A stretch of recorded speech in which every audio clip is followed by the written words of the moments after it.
بالله من الشيطان الرجيم بسم الله الرحمن الرحيم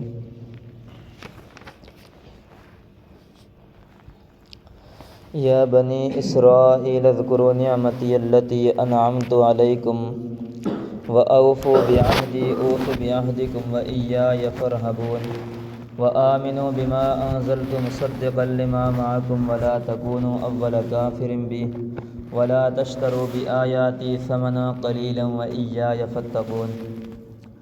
اس سے گزشتہ آیات کے اندر اللہ رب العزت نے اپنی نعمتوں کو ذکر کیا جو انسانیت کے اوپر اللہ رب العزت نے نعمتیں نازل کی ہیں، اور اللہ رب العزت نے ان کو ذکر کیا، اور یہاں پر اللہ رب العزت ایک خاص نعمت اور خاص قوم کی طرف اشارہ کر رہے ہیں، یعنی بنی اسرائیل کی طرف، اور ان کی طرف جو اللہ رب العزت کی طرف سے نعمتیں نازل ہوئیں ان کا تذکرہ کر رہے ہیں۔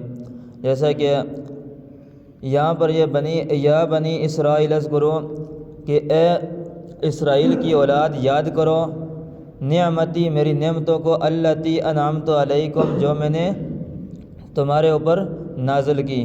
تو یہاں پر یہ بات دیکھیں کہ سب سے پہلے ہم یہ بات سمجھتے ہیں کہ یہ بنی اسرائیل کون ہیں۔ بنی اسرائیل حضرت یعقوب علیہ السلام کی اولاد کو کہا جاتا ہے، اور ان کا لقب تھا اسرائیل۔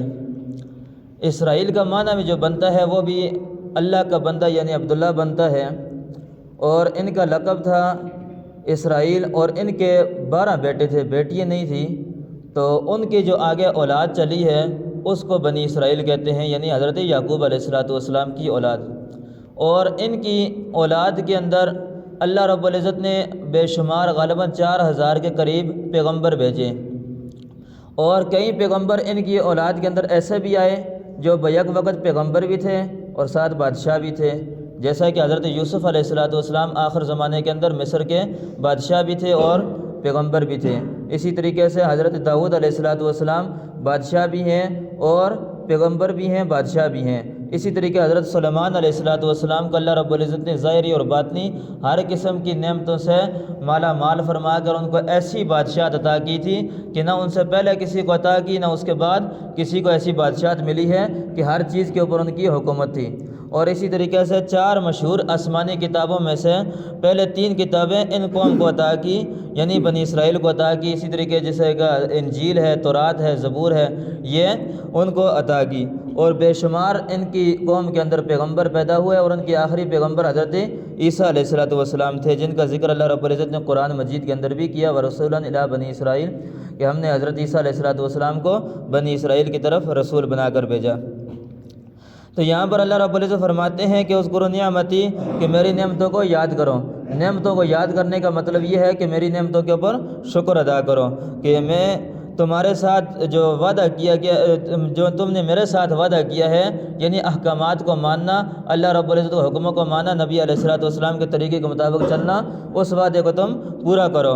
اوفی بعہدکم، اور میں تمہارے ساتھ کیا گیا وعدہ پورا کروں گا۔ تو وعدہ اللہ رب العزت نے کیا کہ یہاں پر اجمال ہے، اور آگے 6 پارے کے اندر اس کی تفسیر موجود ہے کہ اللہ رب العزت فرماتے ہیں لَأُدْخِلَنَّكُمْ جَنَّاتٍ تَجْرِي مِن تَحْتِهَا الْأَنْهَارُ، کہ میں تمہاری خطاؤں کو معاف کر کے اور تمہیں جنت کے اندر داخل کروں گا، ایسے باغات کے اندر داخل کروں گا جس کے نیچے نہریں بہہ رہی ہیں۔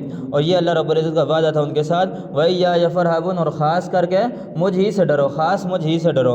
وَآمِنُوا بِمَا أَنزَلْتُ، اور اللہ رب العزت فرماتے ہیں کہ تم اس کے اوپر ایمان لاؤ جو میں نے تمہاری طرف نازل کیے، جو میں نے اتارا ہے، یعنی قرآن مجید۔ قرآن مجید کے اوپر ایمان لانے کی ان کو دعوت دی جا رہی ہے کہ تم قرآن مجید کے اوپر ایمان لاؤ۔ مصدقا لما معکم، اور یہ وہ تصدیق کرتی ہے اس چیز کی بھی جو تمہارے پاس ہے، یعنی تمہارے پاس تورات ہے، زبور ہے، انجیل ہے، کوئی بھی کتاب ہے آسمانی کتاب، اس کتاب کی بھی یہ تصدیق کرتی ہے، یعنی قرآن مجید ان کتابوں کی تصدیق کرتا ہے۔ مصدقا لما معکم، یعنی تصدیق کرتی ہے تمہارے پاس جو چیز ہے، یعنی آسمانی کتابیں تمہارے پاس بھی جتنی ہیں اس کی تصدیق کرتی ہے۔ ولا تکونوا اول کافر بھی، اور تم اس کے ایسے انکار کرنے والے نہ ہو جانا کہ سب سے پہلے انکار کرنے والے تم بن جاؤ، یعنی تمہاری طرف لوگ دیکھیں گے اور تم اس کا اگر قرآن مجید کا انکار کرو گے تو لوگ بھی انکار کریں گے۔ اس سے یہ استدلال کر کے علماء نے لکھا ہے کہ اگر کوئی شخص نیکی کی بنیاد رکھتا ہے، کسی جگہ کوئی سنت کو زندہ کرتا ہے، لوگ اس کی طرف دیکھ کر سنت کی طرف آتے ہیں، نیکی کی طرف آتے ہیں، تو اس کو برابر کا ثواب ملتا ہے۔ اسی طریقے کوئی شخص کسی گناہ کی بنیاد رکھتا ہے تو اللہ تعالیٰ اس کو جتنے بھی لوگ گناہ کرتے رہیں گے اس کی وجہ سے اللہ تعالیٰ اس کو اندر بھی اس کا حصہ رکھیں گے۔ تو اس لیے اس چیز سے ہمیں بچنا چاہیے، ایسا نہ ہو کہ ہماری وجہ سے کوئی راستے ہٹ جائے۔ اور یہ چیز انسان کو دیکھنی چاہیے کہ انسان جو بھی نیکی کا کام کرتا ہے وہ سارے کے سارے اگر کسی کی وجہ سے اس کو نیکی کی طرف آیا ہے، اگر کسی شخص نے کسی انسان کو مسجد کی طرف بلایا، نماز کی طرف بلایا، وہ نماز پڑھ رہا ہے، نماز وہ پڑھے گا، بلانے والے کو اس کا ثواب ملے گا۔ اسی طریقے علماء نے لکھا ہے کہ اگر کوئی شخص جیسے کہ یہ امت محمدیہ نماز پڑھتی ہے، کوئی بھی نیک عمل کرتی ہے، دین کے جتنے بھی کام کرتی ہے، یہ سارے کے ثواب کے اندر یہ جتنا امت محمدیہ کو ثواب ملتا ہے، اس ثواب میں سے جتنا ثواب ان امت کو مل رہا ہے اتنا ہی ثواب نبی علیہ الصلوۃ والسلام کے نامہ اعمال کے اندر درج ہو رہا ہے۔ اور جو شخص کوئی غلط کام کرتا ہے، جو نماز کو چھوڑتا ہے، اسی طریقے سے دین کا کوئی بھی رکن چھوڑتا ہے، تو وہ صرف اور صرف اپنا نقصان نہیں کرتا، اس کی وجہ سے نبی علیہ الصلوۃ والسلام کو بھی تکلیف محسوس ہوتی ہے۔ اور نبی علیہ الصلوۃ والسلام کی جو عاشق ہونے کا دعویٰ کرے اور پھر نبی علیہ الصلوۃ والسلام کو اس کی وجہ سے تکلیف محسوس ہو تو پھر کیا کہ انسان اپنے اوپر سوچنا چاہیے کہ میں کیا کر رہا ہوں۔ اسی طریقے سے ایک بزرگ گزرے ہیں 7ویں یا 8ویں صدی کے، علامہ سبکی رحمہ اللہ، وہ فرماتے ہیں کہ ایک دفعہ طالب علموں کے اندر بیان کر رہے تھے، کہنے لگے کہ میں اگر قاضی اور قضاب ہوتا، میں جج ہوتا، تو میرے پاس کوئی شخص آتا، کہتا کہ حضرت جی آپ دیکھیں فلاں شخص نے نماز نہیں پڑھی اور اس نے نماز نہ پڑھ کر میرا حق مارا ہے، تو میں اس کا مقدمہ درج کرتا اور اس کے خلاف کارروائی کرتا۔ طالب علموں نے کہا استاد جی یہ کیسے ہو سکتا ہے، نماز تو اللہ تعالیٰ کا حق ہے، یہ تو اللہ تعالیٰ کے احکام میں سے ہے، یہ تو بندوں کا حق نہیں ہے۔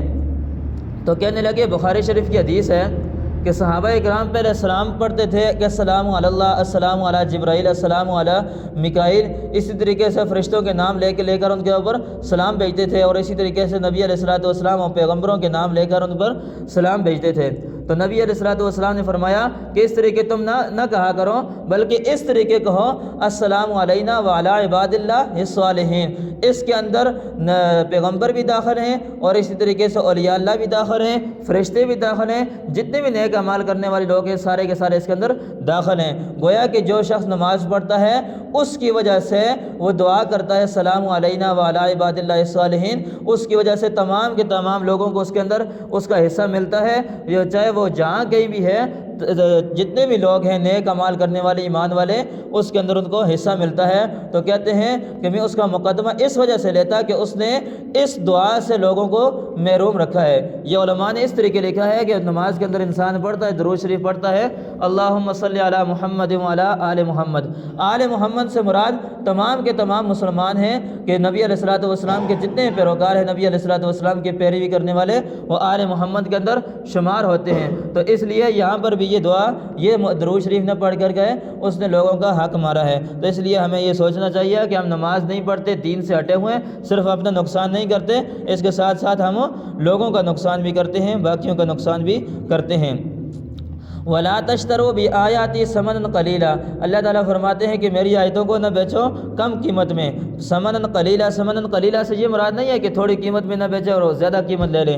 اللہ رب العزت کے ہاں دنیا کی کوئی قیمت نہیں ہے۔ جیسے صحیح حدیث ہے، نبی علیہ الصلوۃ والسلام نے فرمایا کہ اگر میرے سامنے دنیا کی حیثیت ایک مچھر کے پر کے برابر بھی ہوتی تو میں کافروں کو پانی کا گھونٹ تک نہ دیتا۔ وَإِيَّايَ فَاتَّقُونِ، اور خاص کر کے مجھ ہی سے ڈرو۔ وَلَا تَلْبِسُوا الْحَقَّ بِالْبَاطِلِ وَتَكْتُمُوا الْحَقَّ، اور حق اور باطل کو آپس میں خلط ملط نہ کرو اور حق بات کو نہ چھپاؤ۔ ہاں یہ بات بھی ہے کہ انسان اگر اس طریقے ہو کہ دنیا کے لحاظ سے دیکھیں، اگر کوئی شخص کسی کے سامنے کوئی بیان کر رہا ہے دین کے معاملے میں، دین کی بات کو چھپانا اور حق بات کو آگے پیچھے کر کے بیان کرنا، یہ بھی گناہ ہے، گناہ کبیرہ کے اندر داخل ہے۔ اللہ رب العزت نے اس بات سے منع کیا ہے کہ ایسا نہیں کرنا چاہیے کہ جو دین کے اندر اپنی طرف سے کوئی چیز ایڈ کر دے کہ پتہ ہی نہ چلے حق کیا ہے، باطل کیا ہے، سچ کیا ہے، جھوٹ کیا ہے۔ جس طریقے بہت ساری چیزیں بعض لوگ ہوتے ہیں دین کے اندر اپنی طرف سے ایڈ کر لیتے ہیں، اپنی طرف سے دنیا کے لحاظ سے اپنے مفاد کی خاطر وہ دین کے اندر ایڈ کرتے ہیں۔ علماء کرام نے لکھا ہے کہ اگر کوئی شخص ایسا گنہگار ہے کہ مسجد کے اندر بیٹھ کر 100 بوتلیں شراب کی پیے، اس کو اتنا گناہ نہیں ملتا جتنا گناہ ایک بدعت کرنے والے کو، جو دین کے اندر اپنی طرف سے کوئی چیز داخل کرے گا اس کو گناہ ملے گا۔ 100 کبیرہ گناہ ایک طرف اور ایک بدعت ایک طرف، ایک بدعت کا گناہ 100 کبیرہ گناہ سے زیادہ ہے، اس لیے ہمیں بچنا چاہیے۔ وانتم تعلمون، حالانکہ تم جانتے ہو۔ واقیموا الصلاۃ وآتوا الزکوٰۃ، اور نماز قائم کرو اور زکوٰۃ ادا کرو۔ یہ یہاں پر اللہ رب العزت نے بار بار یہاں پر قرآن مجید کے اندر مختلف مقامات پر اللہ رب العزت نے نماز کو قائم کرنے کا حکم دیا، اس لیے ہمیں سوچنا چاہیے، دیکھنا چاہیے کہ ہم نماز پڑھتے ہیں یا نہیں پڑھتے، نماز قائم کرتے ہیں یا نہیں کرتے۔ نماز پڑھنا اور ہے، نماز قائم کرنا اور ہے۔ نماز پڑھنا یہ ہے کہ کسی وقت انسان کا دل چاہے نماز پڑھ لی، دل نہ چاہے نماز نہ پڑھی۔ قائم کرنے کا مطلب یہ ہے کہ جس وقت بھی اذان ہو، اللہ رب العزت کے حکم کے لیے انسان تیار ہو جائے اور فوراً کھڑا ہو اور فوراً نماز کی طرف متوجہ ہو، اور 5 نمازیں اللہ رب العزت نے جو انسان کے اوپر فرض کی ہیں وہ پابندی کے ساتھ ادا کرے، اس کو نماز قائم کرنا کہتے ہیں۔ وآتوا الزکوٰۃ، اور زکوٰۃ ادا کرے۔ وارکعوا مع الراکعین، اور رکوع کرنے والوں کے ساتھ رکوع کرو، یعنی جماعت کے ساتھ نماز پڑھو۔ یہ جماعت کے ساتھ نماز پڑھنا، یہاں پر اللہ رب العزت نے وارکعوا مع الراکعین سے یہاں پر یہی تفسیر لکھی ہے علماء نے کہ یہاں پر یہی مراد ہے کہ تم جماعت کے ساتھ نماز پڑھو۔ اتأمرون الناس بالبر، اور تم لوگوں کو نیکی کا حکم کرتے ہو۔ وتنسون انفسکم وانتم تتلون الکتاب، اور اپنے نفس کو بھول جاتے ہو، اپنے آپ کو بھول جاتے ہو حالانکہ تم کتاب کو پڑھتے ہو۔ افلا تعقلون، کیا تم یہ چیز نہیں جانتے یا تم یہ موٹی سی چیز بھی تم نہیں سمجھتے؟ تو یہاں پر یہ بات بھی دیکھیں کہ یہی وجہ ہے کہ آج کل کے اکثر لوگ ہمارے ہاں واعظ تبلیغ والے بہت سارے لوگوں کو دعوت دیتے ہیں لیکن اپنی طرف سے بھولے ہوتے ہیں، اسی وجہ سے ان کی بات میں اثر نہیں ہوتا۔ پرانے ہمارے بزرگ ہوتے تھے، ایک ایک بات پہ اثر ہوتے تھے۔ آج کہتے ہیں نا، لوگ کہتے ہیں یہ پرانے بزرگ ہوتے تھے ان کی باتوں میں ایسا اثر تھا، آج کل اثر نہیں ہے۔ تو یہ اصل بات یہی ہے کہ وہ لوگ ایسے تھے کہ وہ لوگ جو بات کہتے تھے اس سے پہلے وہ کر کے دکھاتے تھے، عمل کرتے تھے، پھر اس کے بعد لوگوں کو بتاتے تھے۔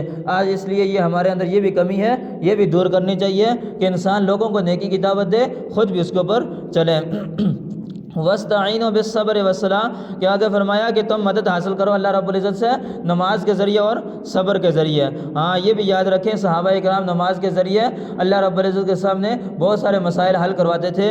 آج ہماری حالت یہ ہے کہ ہم نماز سے پیچھے ہٹے ہوئے ہیں اور ہم کہتے ہیں ہمارے ساتھ اللہ کی مدد کیوں نہیں آتی۔ وَإِنَّهَا لَكَبِيرَةٌ، بے شک نماز باری ہے، لیکن إِلَّا عَلَى الْخَاشِعِينَ، مگر خشوع کرنے والوں کے لیے نہیں ہے، عاجزی اختیار کرنے والوں کے لیے نماز باری نہیں ہے۔ اور آگے عاجزی اختیار کرنے والے کون لوگ ہیں؟ الذین یظنون، جو اس چیز کا یقین رکھتے ہیں، انہم ملاقو ربہم، کہ وہ اپنے رب کے ساتھ کیا کرنے والے جی؟ ملاقات کرنے والے ہیں۔ جس انسان کو اس چیز کا یقین ہو کہ مجھے اپنے رب کے سامنے پیش ہونا ہے، اپنے رب کے ساتھ ملاقات کرنی ہے، تو اس کے لیے نماز کوئی باری نہیں ہے۔ وانہم الیہ راجعون، وہ اپنے رب کی طرف لوٹنے والے ہیں۔ جو یہ بات سمجھتے ہیں مجھے رب کے سامنے کھڑا ہونا ہے، اپنی زندگی کا سارا حساب دینا ہے، اس کے لیے نماز کوئی باری نہیں ہے۔ اللہ رب العزت ہم سب کو عمل کرنے کی توفیق عطا فرمائے، آمین۔